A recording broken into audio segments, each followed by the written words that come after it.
Alright, so Sigma has been one of the most consistent tanks in all of Overwatch 2. No matter the meta, no matter the map, he is a hero that can be played as long as you're willing to constantly reposition. He is a hero that is known for zoning an area through damage. The reason why this differs from a hero like Reinhardt is he is meant to hold an area with the damage and then back away when enemies approach. An example of this, instead of trying to play Sigma into a Reinhardt coming at you, as the Rein approaches, you keep backing up. It's important to know your disengage routes on each map, but before we get into all this, let's start with the basics. Sigma's main damage output comes through hyperspheres. This ability is a projectile, an important part to remember because a lot of people end up trying to aim like hitscan. The difference with projectile and hitscan is that with projectile, there is a travel time, and at times you will have to lead shots. This is why sometimes it can feel great at long range, but at close range can feel a bit off. Always try to lead your shots and take that into account. One of the cool things about Sigma is you can miss your shots by a bit, but still get value through splash damage. An example of this could be aiming shots above the Rein shield and doing damage with the splash. The shots also have a very small knockback, which can frustrate the enemy at times. Another major part of the damage rotation of Sigma is the Yup Rock. The Rock does around 80 damage.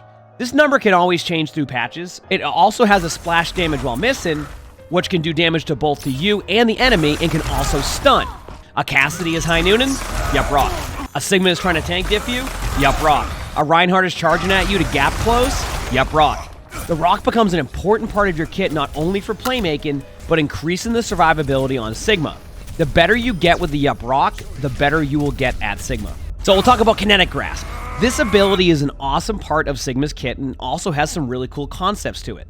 The way it works is you will eat all projectiles in front of you for 2 seconds. What makes this ability really cool is that it also gives you an overshield that takes a while to fall off. So if you were able to find really good ways to minimize the incoming damage... Thank you, Sully. I love you too, buddy. Oh, yep. So if you were able to find really good ways to minimize the incoming damage, you can also make Sigma a much tankier tank. An example of this is Soldier 76 decide to ult right in front of your face. You can absorb and eat all the damage and then have an overshield after that will help you not only survive in team fights, but will also be able to just be a force to be reckoned with. A cool thing you can also do is use your Kinetic Grasp early in team fights, in front of your shield when they start to shoot at it. Doing so can give you an early advantage of that overshield, which takes a while to decay. By the time the enemy gets to you, your cooldown should be up or very close to being up, allowing for you to have a bit more HP going into that current team fight. Remember this. This ability blocks most damage, but it will not block things like Zarya's Beam, Doomfist Punch, Reinhardt Hammer, etc. That's also a perfect way to segue into Sigma's most important utility, which is his shield. You have a shield that can travel while you're holding it down, and wherever you stop it, it will stay there. Now, the one thing to remember is that you don't want your shield to break. So make sure that when you are rotating, that you call your shield back. Other ways I like to use the shield is to use it to block sight lines for supports. A good example of using Sigma shield if you are struggling is remember you are not Rein. You aren't going to use this as a static shield to help your team the whole time. It's kind of both. A good example I like to make is that if you can use your Sigma shield like you would use a Zarya bubble, you'll find that the cooldown rotation / flow of that ability becomes much easier to use. Always find ways to maximize your shield's potential as it is an important part of Sigma's kit. Last but not least, you have Sigma's ultimate. This ultimate is a very strong one and at times can completely turn a team fight. When you get people in the ultimate, it will do an initial 50 damage, and then when the players land, it will do 50% of their max HP. An example is if they have 250 HP, it will do 125 damage. This is amazing, especially when targets are super low, but sometimes it can be hard to secure the elim with abilities like Suzu and Lamp. One thing I like to do if I have multiple targets is choose one target to go for to at least guarantee one elim. Side note to anybody who is watching this and you see your Sigma ult, please try to shoot the targets in the ultimate because it can then secure even more elims for the ult. Remember that Sigma's ultimate can be interrupted. Examples can be Sombra just hacking the Sigma during the ultimate at any point. Sigma can rock another Sigma ultimate, or Rissa Javelin, etc. Basically, when you use the ultimate, you also have to think about this and make sure to position properly. One of the easiest ways to get stunned during this ultimate, and I see it sometimes during my spectating series, is the player will lift them up and just float in the air. Try to be as mobile as possible and make it harder for the enemy team. Also, heroes like Lifeweaver can interrupt the ultimate by simply putting their tree or their petal in the direct center of the ultimate. This is also a good time to point out that the center of the ultimate is also the line of sight for what can and cannot be in your ult. Have you ever had an ultimate where you see everyone in it and then no one gets lifted?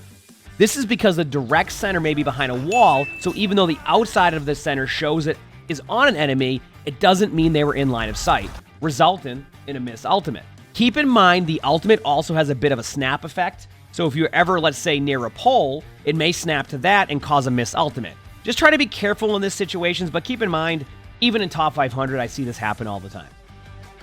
Positioning. With Sigma, it is all about finding your spots and sticking to it. An example of this is on Circuit Royale. A lot of people on Sigma will take the fight head on, but in reality, that's not how you want to play Sigma. Sigma is a hero that zones out an area with damage, and the best Sigmas are the ones who will recognize when they are losing contain of that area and set up in the next area. Cooldown management. The mini game on Sigma is trying to manage your cooldowns so you constantly are frustrating the other team. Have you ever played against a Sigma that seems to constantly have a shield or their eat? Well, on Sigma, that is a very manageable feat. With Sigma, one thing to remember is that you use your eat for burst damage. Burst damage would be their onslaught of damage that would do 500 to 600 damage at once. A lot of times, tanks will use their resources to prevent chip damage. An example of this is one Cassidy shot. Sometimes taking chip damage is just a part of the game, and in some cases can be helpful, allowing for your supports to build up their ult a bit quicker, while also not having to worry about you actually falling over. Number 2 is shield management. Never let your shield fall over. Always be willing to place it somewhere else, and make sure to bring it back if you were rotating. We went on this point earlier, but it's so important for Sigma. Sometimes players will forget about their shield, get it destroyed, and then not have it when needed. Understanding when to do the burst damage combo of Sigma is a major part of turning the tide of a fight. Sometimes people will throw their rocks randomly or try to do damage to 5 people at once. An example of a spot where I would use this combo is if I see an Ana out of position. I throw my rock towards the Ana while also holding my left click, and while this may not perfectly one-shot, a lot of the time you were able to follow up on your own damage and get the elim. Stop throwing all your resources into the tank when you can make game-changing plays with this simple play. Maps. Now, I want to reiterate as we get into the maps right now that this isn't like a you have to play the hero on this map or you can't play the hero on this map. This is more just a general guide and feel of what I personally enjoy on Sigma. If you want to play Sigma on every map, that's probably fine. But I kind of have a list here of some maps that I feel are good maps, okay maps. The good maps, we have Nepal, Samoa, Circuit Royale, Havana, Junkertown, Rialto, Route 66, Shambali, Blizzard World, Eichenwald, Hollywood, Kings Row, Midtown, Coliseo, Runasapi. Now you're probably wondering, that's a lot of maps, right? Yes, because Sigma is one of the most well-balanced tanks. So on most maps, you can make it work. The okay maps, maps where I might play Sigma, I might not, just because of like my hero selection. Antarctic Peninsula, Lijiang, Oasis, Parisio, New Junk City, Saravasa, Esperanza, and Throne of Anubis. One thing these maps have in common is you're going to have a lot more close-range fights that you may not want, but you also have decent sight lines. And then the tougher maps, this is once again personal opinion, Basan, Ilios, Dorado, Watchpoint Gibraltar, Numbani, New Queen Street, and Hanaoka. A lot of these maps, it's just a lot of high ground, a lot of really close-range fights. Once again, you can play these maps and they can work on all these maps, but these are just very high ground, dominant maps that can be really difficult for a Sigma to find that value. Even with changes to like Second Point Dorado, it makes it a little bit easier for Sigma, but it's still not my first choice on the map. What makes it a good map for Sigma? Well, for me, I look at maps with super long sight lines and maps where the other tank cannot get right in front of my face. Also, maps that are a bit more low ground based. So you will see maps like Dorado and Numbani on the tougher maps because Sigma takes a long time to get to his spots, and the lack of mobility can be tough. Side note to that, you technically can use your ultimate for mobility. Not recommended. Reasons why I love a map like Havana for Sigma is because there are super long sight lines where snipers can dominate, and Sigma has the ability to shut down some of those angles in comparison to other tanks. Some suggest to go dive, but the dive angles are so long that you just can't get to them in time before their impact is felt.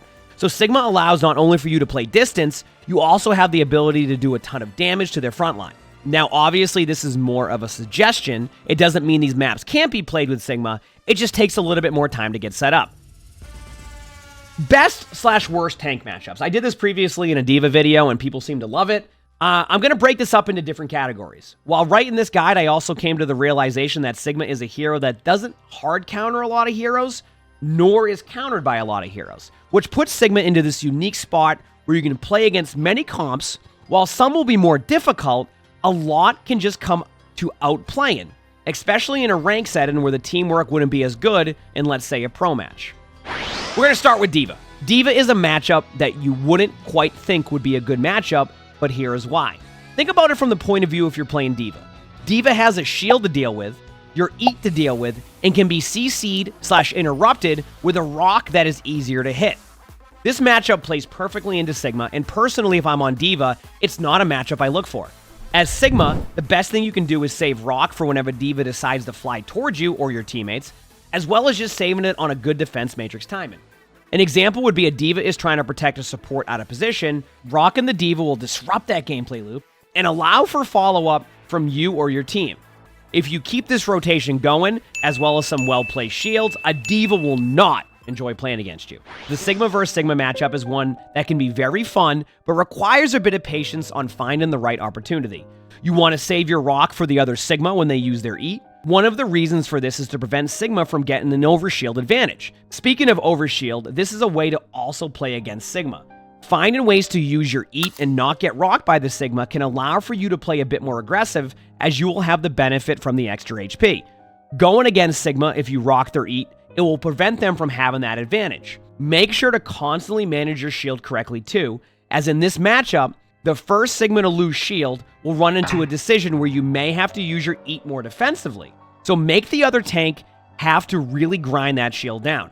If you find yourself struggling a bit in that shield battle, try to use it more like a Zarya bubble. You can prevent massive burst damage this way, and while you take a little bit of poke damage, this can be helpful for your supports to be able to gain the support ult advantage. Taking small amounts of damage in Overwatch 2 is okay. It's not about the poke damage that really gets tanks, it's the massive amounts of damage. Example, when your HP goes from 700 to 1, just like that. Roadhog. So against Roadhog, this matchup is pretty straightforward. Save your shield or rock for hog hooks. Whenever I go up against a hog, I try to look for their hook cooldown. A way to force out cooldowns early from hog is to pepper hog as much as you can. If a hook is used, I will start to do massive amounts of damage to hog, and then wait for the right timing to use rock on hog's heal. If you were able to combo this correctly, hog can fall over fairly quickly. If you don't have rock, I will then try to use my shield as a timing against hog, much like you would a Zarya bubble. This is also why it can be an even matchup. Every hog player has different playstyles, and one of the issues you'll run into is a hog that may never hook, or a hog that uses hook all the time, a flanking hog, a frontline hog. So what you have to do in this situation is adjust accordingly. If a hog never hooks, I will then use my shield like Zarya bubble and look to use my rocks aggressively towards the heal. If a hog is constantly using hook, I'll leave my shield up a bit longer and save my rock for the hook time. Junker Queen. Against Junker Queen, it can be tough. The hitbox of Queen makes it a bit more difficult to hit all the shots, and the playstyle of Queen makes her want to be up in front of your face, which for Sigma is not what you want. The best way to play against Queen in this situation is to zone out the areas she is at with damage, and when she uses her command and shout, which is the ability that gives her that speed and overhealth, save your rock for that to prevent her from getting in your face. Hopefully at this point your teammates are able to help, or you at least have time to disengage to a spot away. It can be tough, but manageable. Orisa. This is a fairly simple matchup. Save your rock for Orisa's Javelin Spin. Remember that if Orisa Gold is active, the rock will not work since Orisa's Gold prevents CC from working. It's important to not waste the rock cooldown during it. Outside of that, you just want to make sure you play distance against Orisa as long as you don't let her get to you. You can do a lot of massive damage and can take a lot of the value away that Orisa offers. Remember that you cannot ult Orisa during her gold, so try to time your Sigma ultimate around that. I usually don't try to ult an Orisa, but there will be situations where you will need to, so pay attention to that. Doomfist. So in this matchup, one of the things you will need to do is save your rock as much as you can.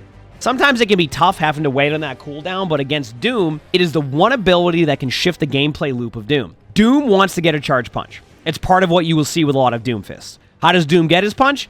Through the block. If you shoot the block enough, it will give Doom a much stronger punch, one that now has a stun involved with it. This is where Doom gets most of his value, so as Sigma, you want to save your rock for the block at most times. Even if the Doomfist goes into bait it, you at least interrupt that loop. Another thing against Doom that you can start to do is recognize when it's just not worth chasing the Doom. If the Doom decides to constantly go backline pressure, that gives you a ton of space against the enemy team, and you should do your best to take it. Also remember that Doom can punch your eat ability, so try not to use it near a Doom when they have punch up. Also pay attention for the Dooms who like to punch Sigma into the other team. I usually will try to keep an eye on that and will try to sidestep the punch. Ramattra. In this matchup, it can be tough. Ramattra can punch through your shield, through your Sigma eat. So you may ask, why isn't this a really, really hard matchup? Well, a lot of this is because Sigma's playstyle should have you play in distance. Ramattra wants to get in close with Nemesis form, so if your positioning is good against Ramattra, you will find that you can actually get more value than expected. Save your rock for Nemesis form so that way you can rock him during his block or when he is being super aggressive. But during the neutral game, Ramattra will struggle a bit more against Sigma. Whether this is through good damage, smart timing on rocks, there will be times where Ramattra will be forced to back up, which is where you can create that space. Always pay attention to Ramatra's cooldowns. That is the most important part. Mauga, everybody's favorite tank. Against Mauga, you need to basically just pay attention to two things. 1, does Mauga have Overrun? And 2, does Mauga have Cardiac Overdrive? If Mauga has Overrun, you need to play a bit further back because Mauga cannot be CC'd during this, meaning you can't rock Mauga out of that charge. So you need to be in a spot where if Mauga does charge you, your teammates can follow up or he goes so far out of his way. Mauga will just fall over due to no help. The most important thing, though, is paying attention to Cardiac Overdrive. This is where Mauga really shines and where players still will make a mistake against Mauga. If Mauga is about 40 to 60% HP, there's a very good chance that he will just survive during the overdrive, unless there's a Zen Orb on him or an anti-nade. The ability gives 100% lifesteal, meaning every bit of damage Mauga does is converted into a heal on Mauga, and also gives damage reduction. But it only lasts for 3 seconds. So what you do is use your eat during some of it to gain overshield and prevent that lifesteal or play corners and walls to just avoid that important 3-second timing. After that timing, Mauga becomes much easier to get the elim on. The major mistake most people make in this situation is just trying to get Mauga during the timing, and that is where he thrives. Hazard. This is still a bit of a new matchup for me, but a lot of the same stuff applies here with other mobile tanks. Hazard does a lot of damage, has a lot of damage reduction, and has mobility. I would save rocks for Hazard's blocks if you can, but it's not as important as against, let's say, Doom. A lot of this matchup is just being patient, using your shield to prevent the spike damage Hazard can do, and just try to play distance. A little note on that, it will still damage the shield with the spike damage, but it's still good to have in front so it doesn't get your teammates. Winston. Against Winston, it can be a very unique matchup. If a Winston only dives you, it's good for your team, but not good for Sigma. But if a Winston dives your backline, you can't really help peel if Winston is using bubble correctly. If Winston is diving in without bubble, I think it's fine to rock the Winston if possible and help a bit. But a lot of the time that won't be what is happening. The best you can do is try to push the other team, not right in front of their face, but take away their space. Don't allow them to push up. Force the Winston to have to dive you. If that becomes the play, you're already going to win the matchup. Be careful of Winstons that start to recognize this and dive you, but use a bubble to block your heals. Your play here should be to find ways to disengage back to your team. This isn't my favorite matchup, but on the right maps or against the right comps, you'll be just fine. Zarya. Against Zarya, this can also be a difficult matchup, but there are many ways to do well against this comp. The first step is to count bubbles. I usually make this my main priority. Anytime a Zarya has no bubbles, you can absolutely shred a Zarya. I will usually count 3 bubbles. Zarya has 2, but usually by the time the second bubble is used, there's 1 coming back, so this will give some wiggle room to know that I'm guaranteed to be able to rock the Zarya without bubble and then going for the elim. Remember, it's okay to shoot a Zarya bubble if Zarya is out of position. A lot of time players will give value to a Zarya by not shooting a Zarya at all. Now you may say, well, yeah, but Zarya has no energy now, this is great. And a lot of the time that can be correct, but if you give a Zarya map control and allow her to end up in your team's face, she will just bubble, get that 90 energy, and you just fall over. So find the timings where you can find a Zarya out of position, have the bubbles burst down, and have her go back to spawn.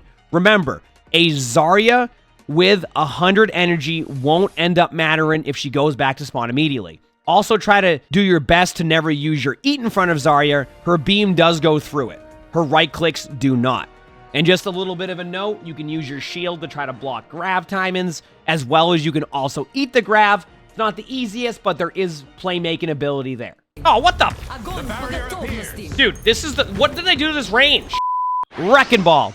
This won't be super detailed as it's pretty simple to play against the ball. You can try to rock a Wrecking Ball when you see fit. Not always going to work, but can be helpful. But one thing to remember is try not to spend your whole time chasing a Wrecking Ball around. If you find yourself doing this, it probably won't go well all the time. Occasionally, I help peel, and it can be situational, but I've seen a lot more success pushing into the enemy team when the ball goes for engages or is out of team fights. Much like Doom, be careful of the Wrecking Balls who come back to help the team a lot. You can be booped into the enemy team and then get surrounded, which is what the Sigma does not want. Also, a bit of a note, if the Wrecking Ball is being a little bit more aggressive on your core, you can go for a rock on pile drives. Last but not least, definitely the worst matchup, it's Reinhardt. The reason why I have Rein here is because Rein is just so good against Sigma. Sigma does not do well against melee to begin with. Ever go up against a Sigma, but they also have a Brig and you don't? Usually, it isn't that fun. Rein can basically get up in your face, has a gap closer, the charge, and does damage through your eat. So what's the play here? Well, best way to play against a Rein, play distance, do as much damage as you can to the shield, and even try to get your teammates to help you do so. When Rein loses that shield, that is your window. But the most important thing to remember when playing Sigma against Rein is this. You are playing Sigma, not Reinhardt. Do not get face-to-face with Rein and try to brawl. Just because you have a shield does not mean it's the same play style. Play distance and play smart. Try to rock their charges and play around shatter with your shield. I do find that against Rein comps, I can drop my shield a bit more often and use it more like a Zarya bubble. When Rein does have shatter, try to bait them into using it and see if you can react in time. A very tough matchup for Sigma, but if you can find your spots to play on maps, you can make it work. Also can be very map dependent. I will take a Sigma on Circuit Royale any day of the week.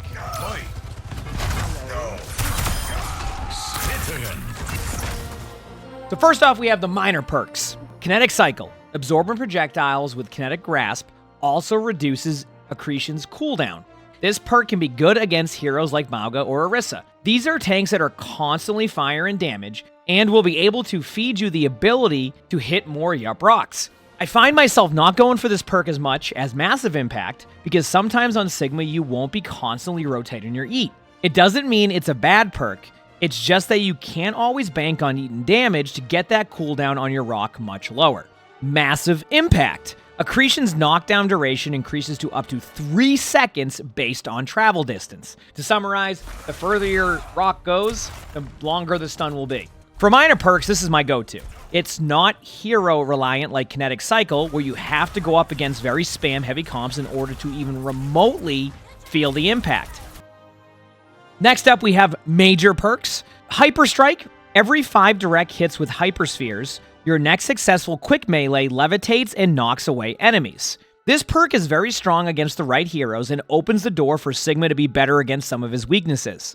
The way it works is when you build the 5 direct hits with your Hyperspheres, you will store the ability to knock back enemies with your melee. This is perfect against one of Sigma's toughest matchups in Rein, or heroes like Winston, D.Va, Doomfist, Hazard, who can get up in your face and make it difficult to find full value. Now you get rewarded for being accurate with your Hyperspheres, and don't feel like you constantly have to swap heroes because of what the other team is picking. Then, there's also Levitation. Activate and hold double jump to briefly levitate upward. Currently, this is one of my favorite perks in the entire game. Levitation allows for you to do things on Sigma you've never been able to do before. When choosing this perk, you were choosing the option of mobility, but also this allows for you to get to parts of the map you could only get to through Sim Teleport. An example is on Third Point King's Row, where you can constantly float up to the high grounds. Previously, this was a map where a Zarya or Rein could run at you and just shred you, forcing you to fall back. Now with this perk, you are able to take high grounds, play different angles, and overall just be more useful in situations where you would previously struggle. You can't go wrong with either of the major perks, but this is by far my most chosen one due to the playstyle I like to play. And that's it! That is the Sigma guide. Thank you so much for watching. If there's more things you would like to know about Sigma, things I might have missed, things you would like to see in a new guide, let me know. I love the idea of doing these type of videos. And getting that feedback can also be super helpful. But I hope you enjoyed this. I hope this can help you be a better Sigma player. And I hope that this will also, give you a resource to go to if you need to get better at Sigma, or if you're having you're struggling in certain matchups and you want to know what to do. I hope this can be helpful for that. So yeah, let me know. Leave a comment. Do you want more guides? I had fun doing this. It was a lot of fun. And with that being said, I hope you all have an amazing day/night.